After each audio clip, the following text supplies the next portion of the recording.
Hello বন্ধুরা, আমি আজকে রান্না করব ফুলকপি দিয়ে আলু দিয়ে আর এই যে রুই মাছ দিয়ে ঝোল করব। তার জন্য দেখো রুই মাছ নিয়ে নিয়েছি, এইখানে দেখো ফুলকপি কেটে নিয়েছি আর এখানে দেখো আলু টমেটো কেটে নিয়েছি। আর এই দেখো এখানে মশলা আছে, একদম সিম্পলভাবে রান্না করব, কোনো মশলা দেবো না, শুধু আদা কুচিয়ে দেবো আর জিরে একটু ভেজে তুলে রেখে দেবো। আর এই জলটার মধ্যে দিয়ে দেবো একটুখানি নুন আর হলুদ, আর কপিটাকে একটুখানি ভাপিয়ে নেবো। আমি একটু হলুদ দিয়ে দিলাম, এবার একটু নুন দিয়ে দেবো, এটাকে সামান্য একটু হালকা ভাপিয়ে নেবো। এটার মধ্যে একটু ভাপিয়ে নিলে কী হবে, কপিটা আমার হয়ে গেছে, দেখো নামিয়ে দেবো। কড়াইটা বসিয়ে দিয়েছি, এবার মাছটা মেখে নেব। নুন দিয়ে দেবো, হলুদ দিয়ে দেবো, ভালো করে মেখে নেব। কড়াইতে তেল দিয়ে দেবো, তেলটা গরম হয়ে গেছে, এবার দিয়ে দেবো মাছ। দেখো বন্ধুরা, মাছটা আমার লাল লাল করে ভাজা হয়ে গেছে, খুব সুন্দর করে মাছটা ভেজেছি।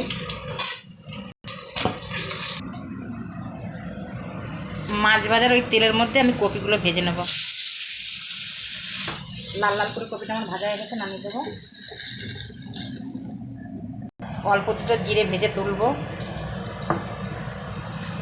অল্প দুটো জিরে ভেজে তুলে নেবো। এটা তরকারিটা পরে গুঁড়ো করে দিয়ে দেবো।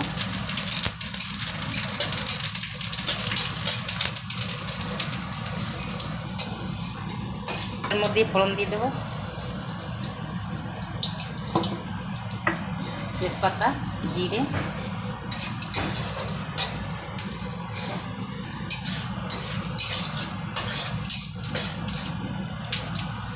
এবার দিয়ে দেবো আলুটা, দিয়ে দেবো একটু হলুদ, দিয়ে দেবো নুন, দিয়ে দেবো একটু আদা বাটা, দিয়ে দেবো চিড়ে রাখা লঙ্কা, আর দিয়ে দেবো কেটে রাখা টমেটো। এবার দিয়ে দেবো জল, এবার ঢেকে দেবো। হ্যালো বন্ধুরা, দেখো ঢাকনাটা খুলে দেবো। এবার একটু ভেজে রাখা কপিটা দিয়ে দেবো, আলুটা ফুটে গেছে তরকারিটা।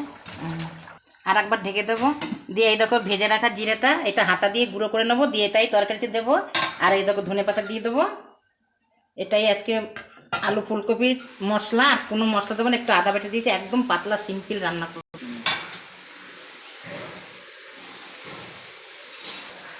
এই দেখো জিরেটা আমি এরকম হাতা দিয়ে গুঁড়ো করে দিয়ে দেবো, কোনো মশলা দেবো না, সিম্পলভাবে রান্না হবে একদম। বন্ধুরা দেখো, এবার ঢাকনাটা খুলে দেবো, দিয়ে এবার ভেজে রাখা মাছটা দিয়ে দেবো।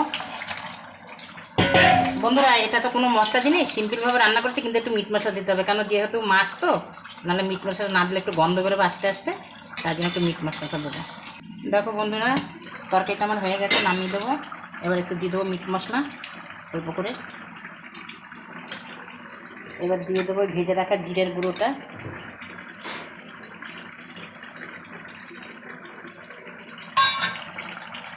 এবার দিয়ে দেবো ধনে পাতা।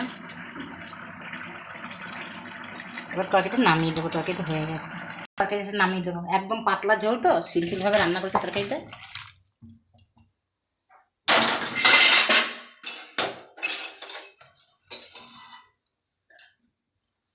সিম্পলভাবে রান্না, একদম হালকা পাতলা, একেবারেই মশলা ছাড়া রান্না করেছি। এই রেসিপিটা যদি তোমাদের ভালো লাগে, লাইক কমেন্ট শেয়ার করে দিও।